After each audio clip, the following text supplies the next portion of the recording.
The Jets head to the Pacific Northwest to take on the Seattle Seahawks in their first of back-to-back West Coast trips. But before the Jets can even head out there, EA, they have to put last week's game in the rearview. Yeah, you got to focus on the task at hand. You can't let the Raiders beat you twice. Victory was in the Jets' grasp last week. They had a lead with 13 seconds left. Unfortunately, it was not in the cards. Adam Gase compared it to the feeling he had, that memorable mile-high miracle when Joe Flacco threw a 70-yard touchdown pass to Jacoby Jones to force overtime, and ultimately the Ravens won in double overtime. Gase was on the Denver sideline that day. He had a lot of time to not think about it 5-6 months and have an entire offseason. Well, the Jets don't have that luxury. They got to be focused on the Seattle Seahawks, a prolific offense and also a defense that is starting to come on. They're going to get the Seahawks' best punch.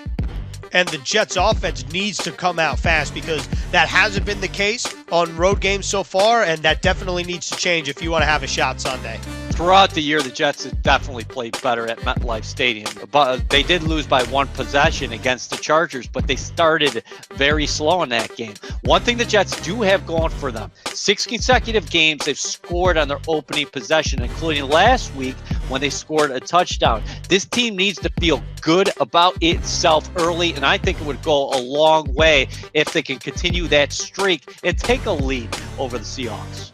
And for the Jets defense, it's going to have its work cut out for them with Frank Bush, the new defensive coordinator, calling a game against Russell Wilson, who's having an MVP caliber season, and DK Metcalf, who leads the NFL in receiving yards. You're going into a hornet's nest. No 12th man because of COVID restrictions, no fans. But the Seahawks scored just 12 points last week. Remember, over the first 8 games of the NFL season, Seattle eclipsed more than 30 points 7 times.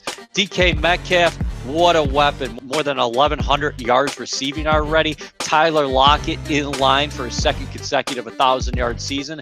They have Chris Carson in the backfield. The Jets have to keep Russell Wilson in the pocket. He can make you pay when he extends plays, and he is the best vertical passer in the National Football League. The Jets have to win their matchups up front, and I'm going to be very interested to see how Frank Bush calls this game in his first contest as interim DC.